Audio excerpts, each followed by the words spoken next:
स्वराज मराठीमध्ये आपलं स्वागत आहे. सर्वसामान्यांचा आवाज, निर्भीड, बेधडक, स्वराज मराठी.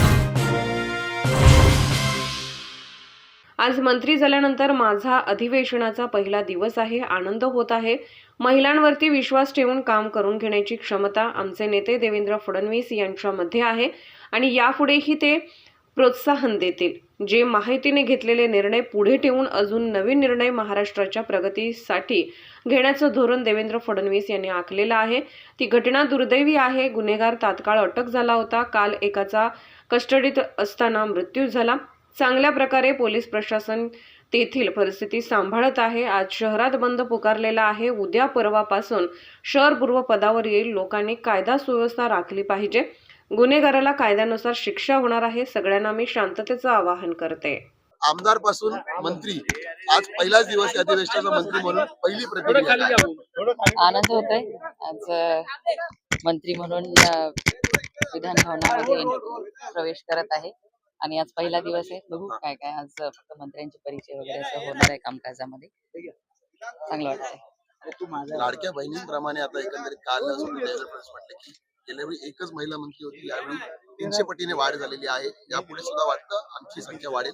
निश्चितच महिलांवरती विश्वास ठेवून काम करून घेण्याची क्षमता आमचे नेते देवेंद्र फडणवीस साहेबांच्यावरती आहे आणि म्हणून महिलांना प्रोत्साहन यापुढे पण देतील. पहिला विषय कुठला असेल, कुठला निर्णय घेण्याची अपेक्षा आहे किंवा इच्छा आहे?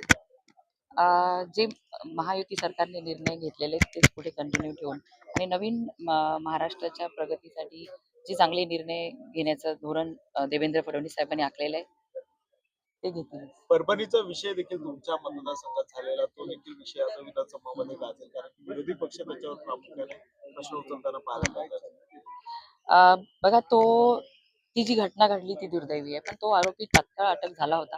त्यानंतर जे काही दंगा झाला आणि काल एका जणाचा मृत्यू झाला, तो मॅजिस्ट्रेट कस्टडीमध्ये असताना त्याचा मृत्यू झालेला आहे आणि चांगल्या पद्धतीने पोलीस प्रशासन तिथली परिस्थिती हाताळत आहे आणि आज पण बंदचं पुकारलेलं आहे. त्यामुळे आज पण शांततेत शहर व्यवस्थित पूर्वत होऊन जाईल. आता पण सातत्याने बंद केला जातोय, आर्थिक नुकसान होते मोठ्या संख्येने. पूर्वपदावर कधीपर्यंत येऊ शकतो?